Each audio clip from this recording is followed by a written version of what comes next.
ਅਸੀਂ ਬੇਟੇ ਪੈਸਾ ਨਹੀਂ ਲਿਆ ਸੀ, ਉਹਨੇ 4-4.5 ਲੱਖ ਰੁਪਏ ਇੱਥੇ ਐਮੀ ਵਿਰਕ ਦੇ ਲਾ ਦਿੱਤਾ। ਕਿੱਥੇ ਲਾਇਆ ਉਹਨੇ? ਇੱਥੇ ਸਾਰੀ ਥਾਂ ਬਣਾਈ, ਚੁਬਾਰੇ ਬਣਾਏ, ਵੱਡਾ ਰੂਮ ਬਣਾਇਆ। ਵਿਆਹ ਕੇ ਕੁੜੀ ਵੀ ਐਮੀ ਵਿਰਕ ਨੇ ਇੱਥੋਂ ਲਿਆਂਦੀ, ਉੱਥੋਂ ਲਿਆਂਦੀ ਸੀ ਕਾਵਣੀ ਦੇ, ਇੱਥੇ ਲੈ ਆਇਆ।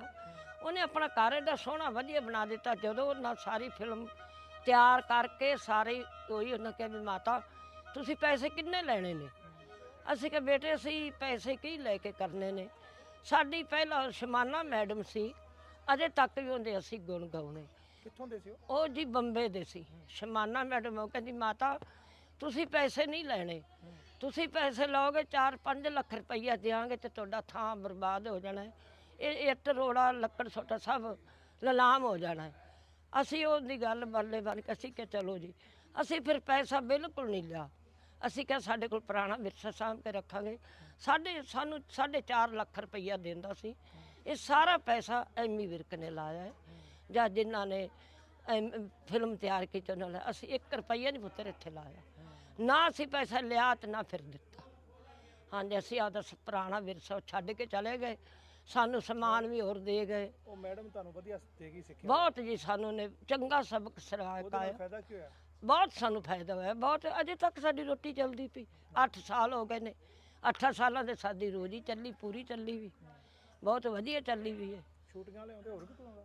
ਸ਼ੂਟਿੰਗ ਵਾਲੇ, ਫਿਲਮਾਂ ਵਾਲੇ, ਗਾਣੇ ਵਾਲੇ, ਬਹੁਤ ਗਾਣੇ। ਐਮੀ ਵਿਰਕ ਇੱਥੇ ਫਿਲਮ ਬਣਾਈ, ਜੋਗਰਾਜ ਨੇ ਫਿਲਮ ਬਣਾਈ। ਵਿਆਹਾਂ ਵਾਲੇ ਆਉਂਦੇ ਨੇ ਉਹਨਾਂ ਨੂੰ? ਹਾਂਜੀ ਉਹਨਾਂ ਨੂੰ ਵੀ, ਉਹ ਵੀ ਬਹੁਤ ਪੈਸਾ, ਜਿੰਨਾ ਕੋ ਕਹੀਏ 2000 ਦੇ ਜਾਂਦੇ, ਕੋਈ 4 ਦੇ ਜਾਂਦੇ, ਜਿੰਨਾ ਕੰਮ ਕਰਦੇ ਨੇ ਵੀ ਪੈਸਾ ਦੇ ਕੇ ਜਾਂਦੇ ਨੇ।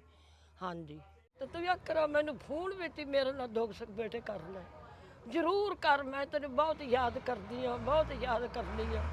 ਤੇ ਮੈਨੇ ਆਖਰਾ ਫੋਨ ਨਹੀਂ, ਤੂੰ ਮੇਰੇ ਕੋਲ ਪਹੁੰਚ ਨਹੀਂ ਸਕਦਾ, ਬਾਹਰ ਦੇ ਦੇਸ਼ਾਂ 'ਚ ਘੁੰਮ ਰਿਹਾ, ਪਰ ਮੇਰੇ ਨਾਲ ਫੋਨ ਵਿੱਚ ਤਾਂ ਗੱਲ ਕਰ ਕੋਈ। ਮੈਂ ਮਹਿੰਦਰ ਕੌਰ, ਬੰਬੂ ਕਾਟ ਫਿਲਮ ਜਿੱਥੇ ਬਣਾਈ ਪਿੰਡ ਹਜ਼ਾਰਾ, ਰਾਜੋ ਕੀ ਗੱਟੀ, ਫਿਰੋਜ਼ਪੁਰ ਸ਼ਹਿਰ।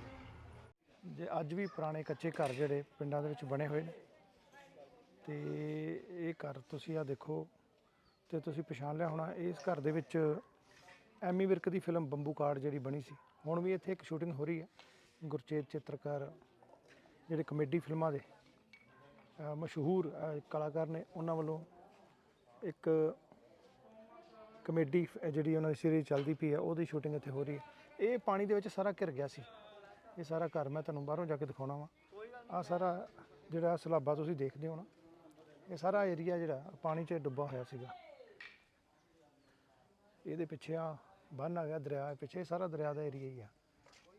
ਤੇ ਅਜੇ ਵੀ ਪਾਣੀ ਜਿਹੜਾ ਹੈ ਨਾ, ਜੇ ਮੈਂ ਜ਼ੂਮ ਕਰਕੇ ਦਿਖਾਵਾਂ ਤੁਸੀਂ ਉਹ ਦੇਖੋ ਸਾਹਮਣੇ, ਅੱਜ ਵੀ ਪਾਣੀ ਜਿਹੜਾ ਹੈ ਇਹਨਾਂ ਏਰੀਆ ਦੇ ਵਿੱਚ ਖੜਾ।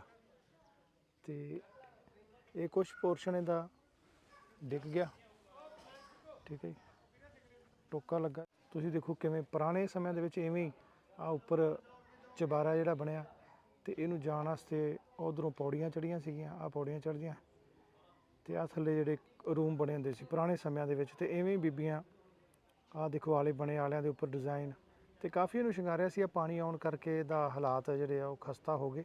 ਤੇ ਵੈਸੇ ਵੀ ਲੋਕ ਇੱਥੇ ਪ੍ਰੀ ਵੈਡਿੰਗ ਸ਼ੂਟ ਜਾਂ ਛੋਟੀਆਂ ਫਿਲਮਾਂ ਜਾਂ ਕਿਸੇ ਤਰੀਕੇ ਦੇ ਨਾਲ ਇੱਥੇ ਸ਼ੂਟਿੰਗ ਹੁੰਦੀਆਂ ਰਹਿੰਦੀਆਂ। ਥੋੜ੍ਹਾ ਬਹੁਤਾ ਖਰਚਾ ਇਸ ਪਰਿਵਾਰ ਨੂੰ ਮਿਲਦਾ ਰਹਿੰਦਾ, ਜਿਹਦੇ ਕਰਕੇ ਇਹ ਮੇਨਟੇਨ ਥੋੜ੍ਹਾ ਬਹੁਤਾ ਕਰਕੇ ਰੱਖਦੇ ਆ।